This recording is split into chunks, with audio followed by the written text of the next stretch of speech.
Hello everybody and welcome back to another adventure from AG Coins and Paydirt. Today we have something special. I'm going to break in and show everybody my collection, what I've had up to this point thus far. This represents 8 months of collecting. We're going to go through each piece individually. So fair warning, this could be a lengthy video. But if you'd like to see what I've gained in my adventures over the last 8 months, well, here's your chance. So, what we're going to start out is kindly the lower end of my collection, the books and bills.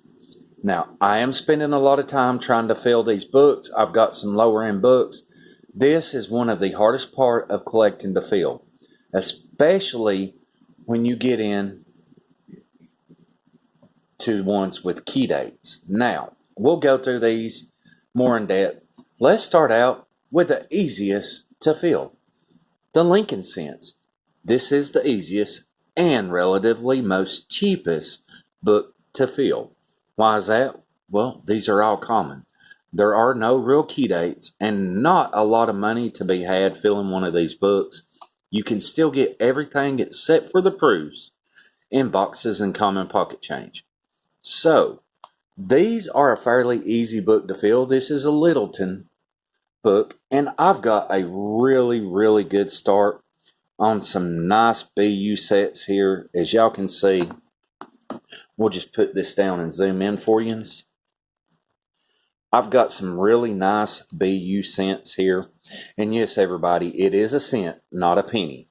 Penny is from the UK. We have a cent denomination. But as you can see, I've got a really nice start on this book so far. Now, there's going to be a few that's kindly pricey. The 70S small date. This is one that's going to be kindly pricey. And the proofs are a little hard to get a hold of. I've got the Clear S proof in the 81. I still need the Fill S. But for the most part, I've about got this book completed.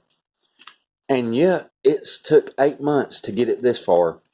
And from 1992 on, 1990 on, I don't own none of the proofs for any of those years.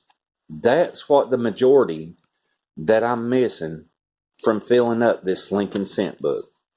Now, when we get toward the back, I haven't got none of the newer cents in here, because I didn't really want to put no shield cents in here, but I probably will for the sake of filling it up.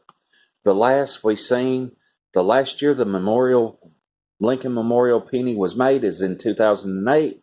Then 2009 you had the special sets, as you can see, and then we go to shield cents. And yet again, I haven't got any shield cents. The only problem with this book is this flattened edge on this. I love the Littleton book. I hate this flattened edge because you can't just turn the pages.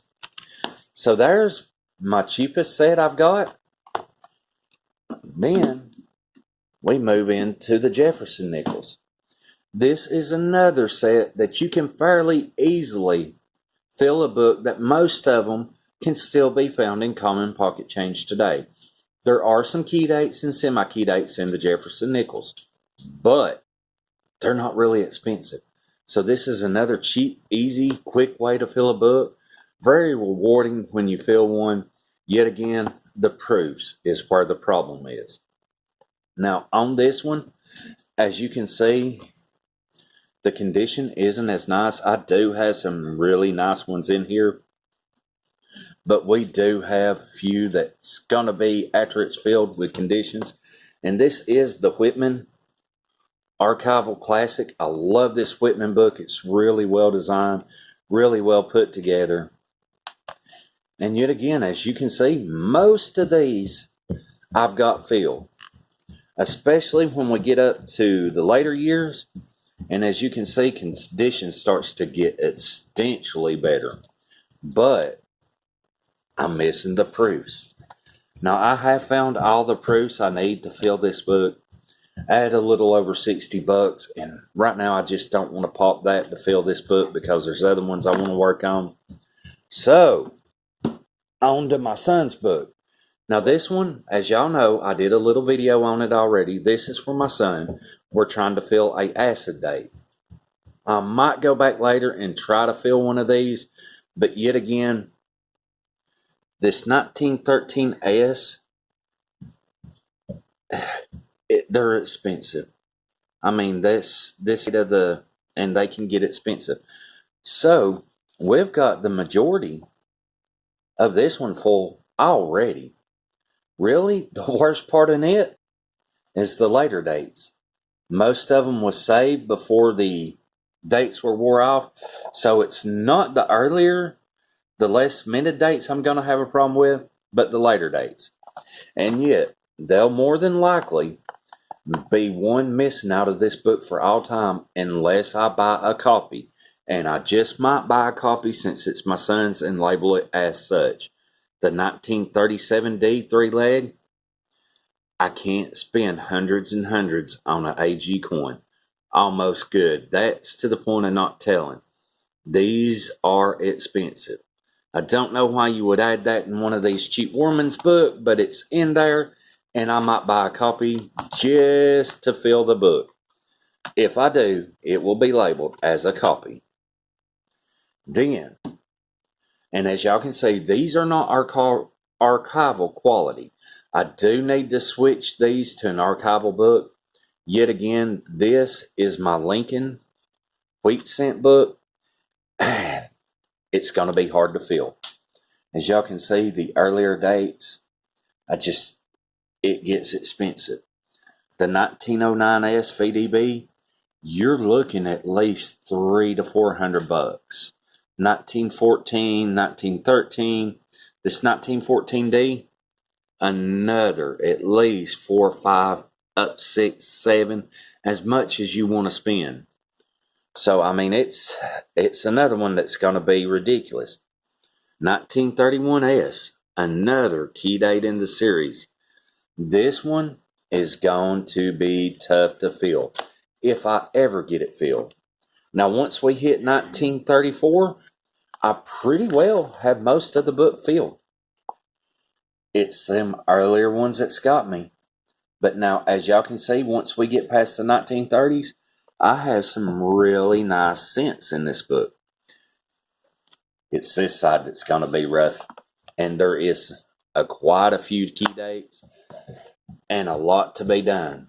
I will have this one put in archival quality. Right now, it's in just a cheap folder type. Then as we go on, I have more Lincoln cent books. Various dates, various years. This has a lot of my San Francisco mint marks and some of my older ones that I need to get transferred. Here we have the 1940s, some beautiful, brilliant uncirculated cents. Same thing here. This one goes to 1940. Yet again, some of the major mints and key dates are missing. I would really love to have that 1914D or 1931S. But, you know, I can't complain with what I've got here. So I have a good, decent start on the Lincoln wheat cents. But this is an expensive book to fill. Now, let's move into some of the bills. Right here we have basic, lower end. These are high grade, but lower rarity star notes. I do have a few nicer star notes. As far as medium to higher end rarity, nothing really super expensive. I do believe I kept this one because it's a trinary, fancy serial number. 2 star notes, a star and a trinary.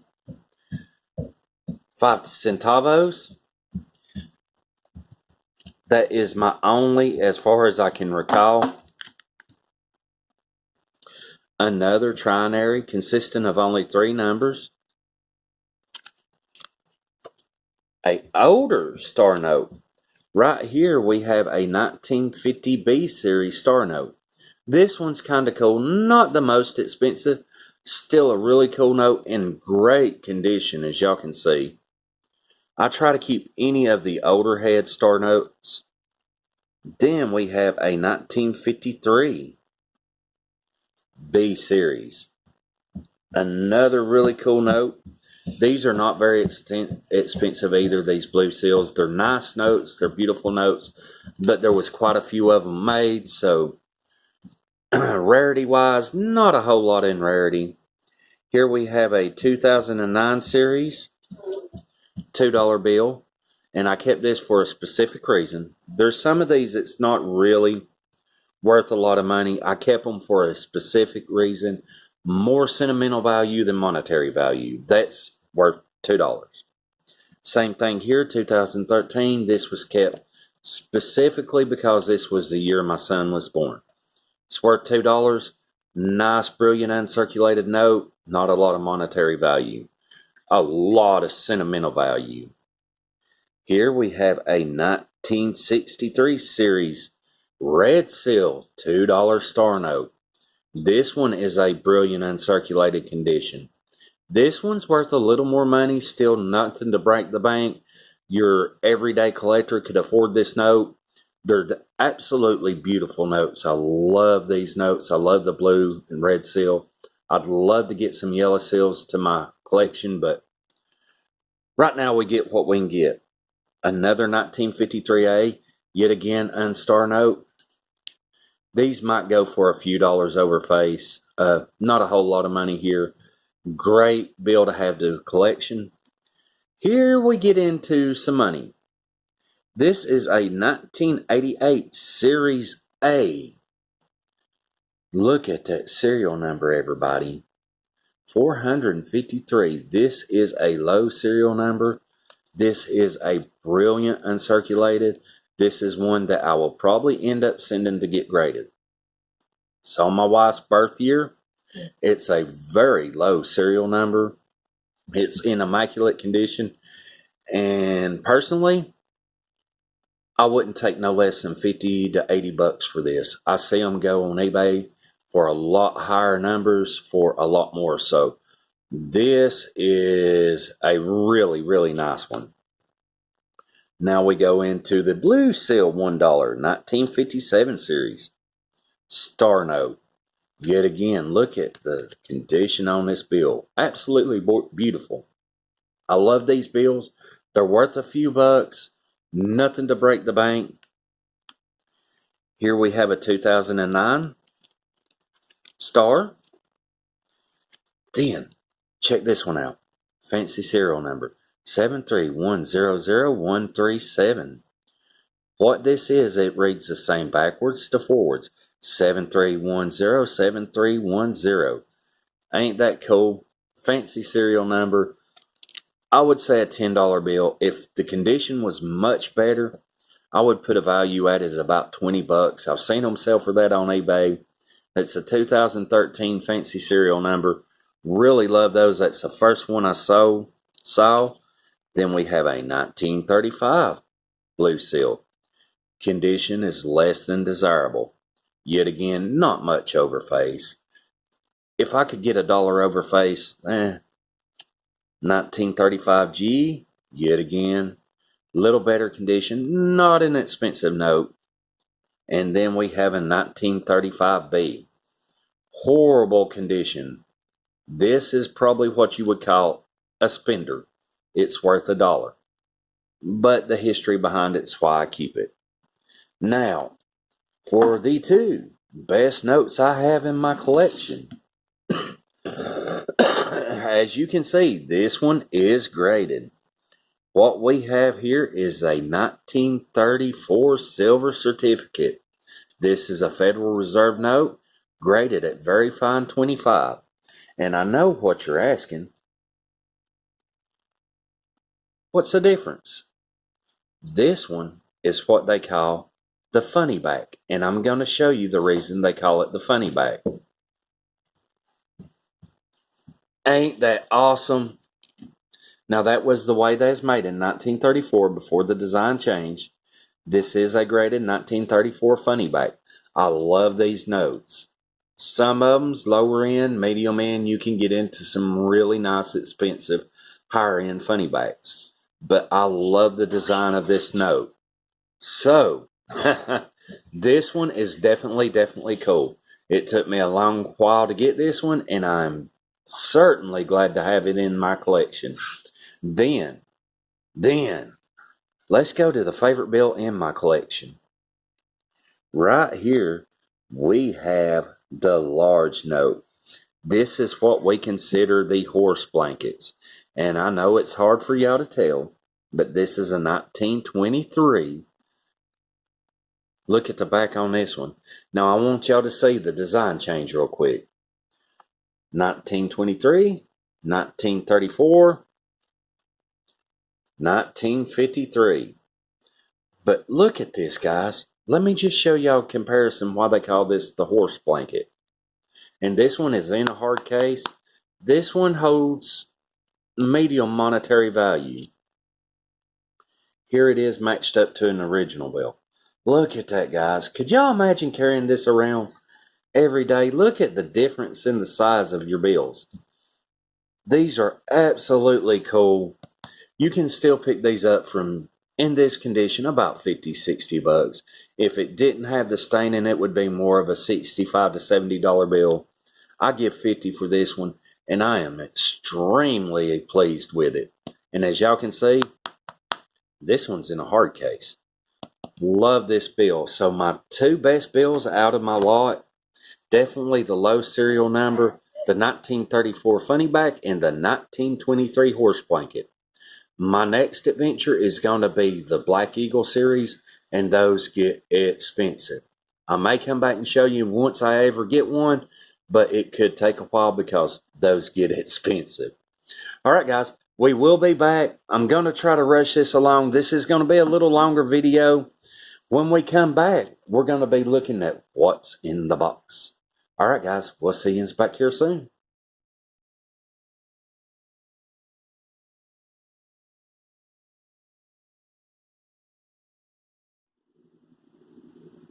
All right, everybody, continuing our adventure, we are back. Now, what's in the box? So let's start off with a few of my proof sets. I don't have many. Right here we have the 1988 Prestige Mint set.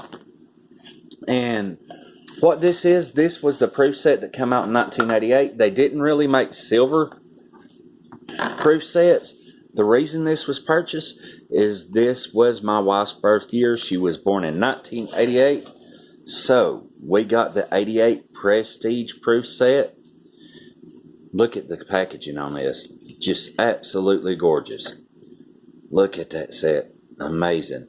Now, what makes this a Prestige set is the silver Olympic dollar. These, just for the silver Olympic dollar, which is silver, the rest of the coins are clad. This one goes for more than what I give for this whole set. Got lucky with it. Unfortunately, as y'all can see, the silver Olympic dollar has some milk spots. That's where the dies wasn't clean good and caused some of the oils from the minting process to get on the silver dollar. Therefore, it has milk spots. It is still silver. The rest of the coins, absolutely gorgeous. So that's the 88 Prestige Mint Proof set. Then we have a few of the 2020 proof sets. This is the regular proof set in clad. This is the silver proof sets. Now, I bought these strictly for the West Point Nickels that come out in 2020 that come out with these sets. I do not have the regular uncirculated set. The Mint did not produce nor put out. If they did, they're in so few numbers that they will be worth tons. These silver proof sets was limited to, I think, 195,000. I got fortunate. I got two of them. These are going for about 80 or 90 bucks without the nickel. So if that tells you anything. So we've got those. Then we have a silver proof quarter set from 2000. The case is not the best. The coins are absolutely gorgeous. So we have another silver-proof quarter set. Then, this one's cool. I love this one. This is my 2019 full set of West Point quarters. Now, as y'all can see, there's 6 quarters in here.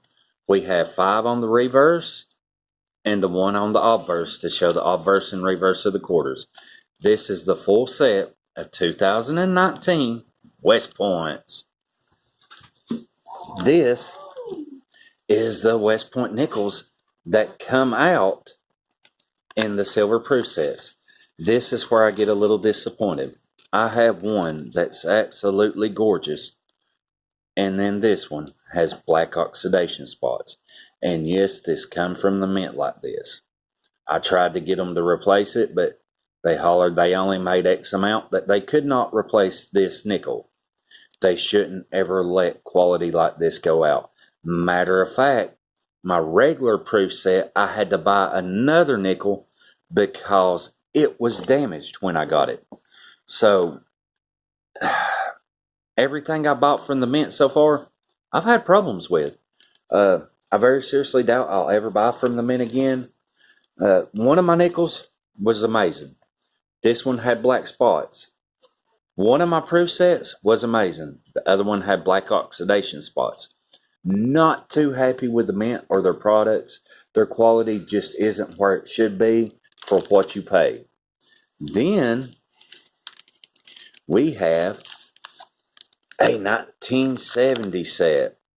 Now this is the last year that the Kennedy was made in 40% silver. So I got that just for that alone. Cool little set. They're not very expensive. I give more for this one than I should have, but I wanted it just because of the Kennedy. We have the P and the D.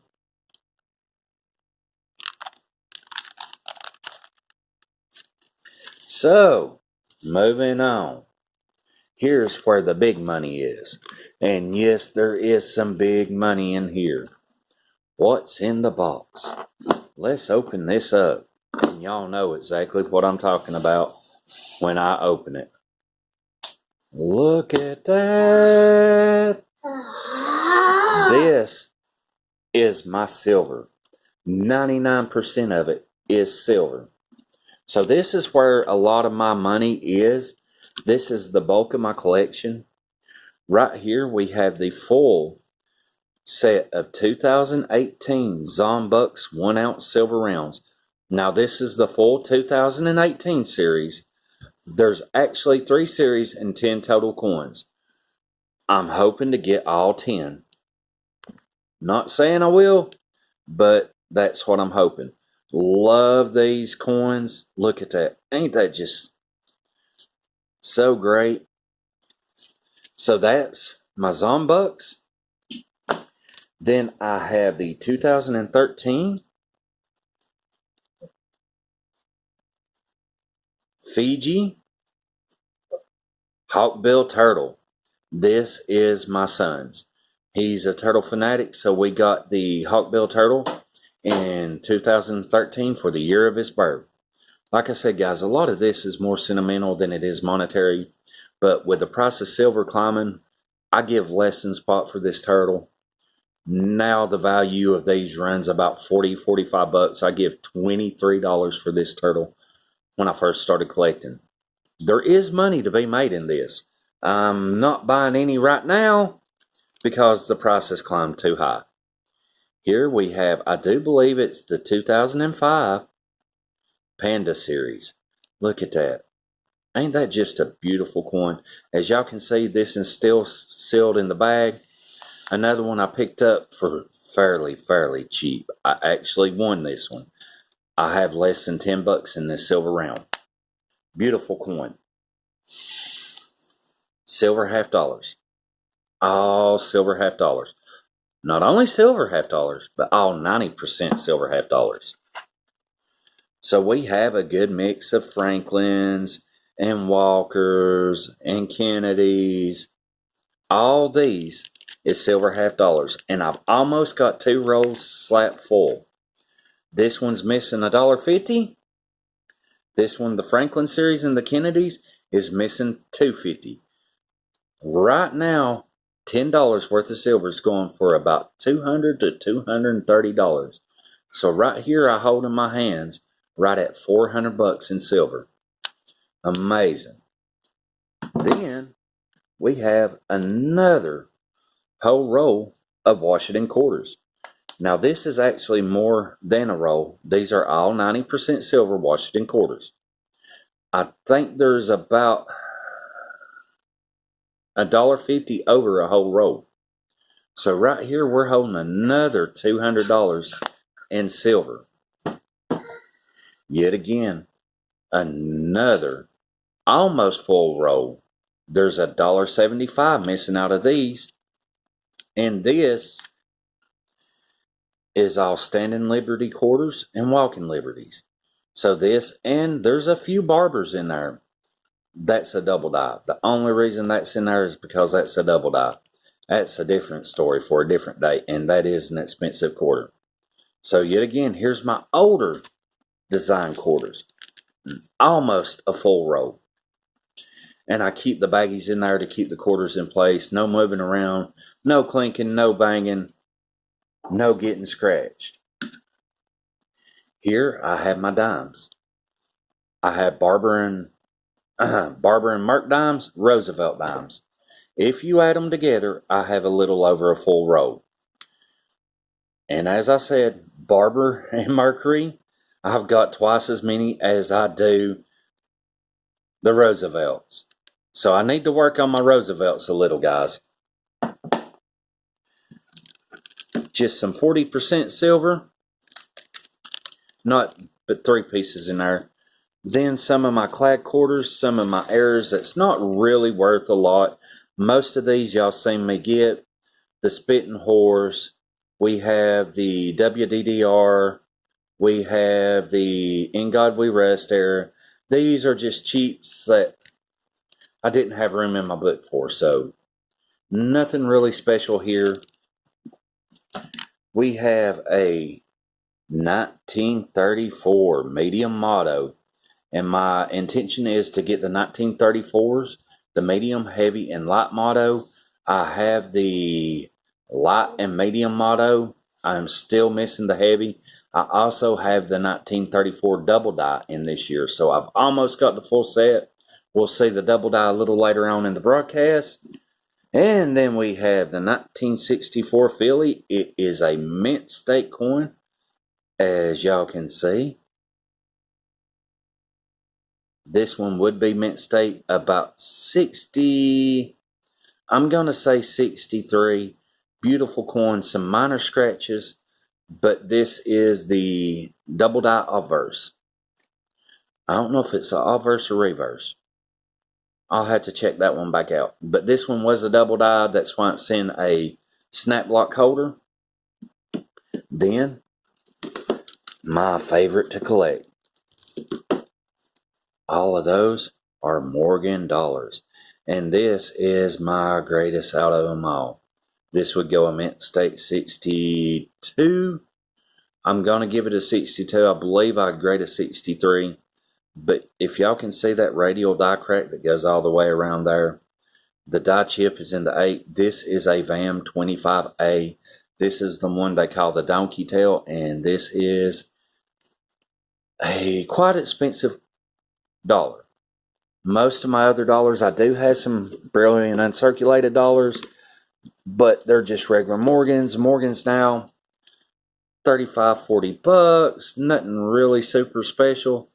This 25A, VAM 25A with a radial die crack and the die break around the coin. This is a kindly expensive coin. This is an early stage of this coin. The later stages command more money. Unfortunately, I can't afford a later stage. I got really lucky with this one. So guys, as y'all can see, that's what's in the box. When we come back, we'll be looking at the slab coins. Hey, won't that be fun? All right, everybody. We'll see you back here shortly.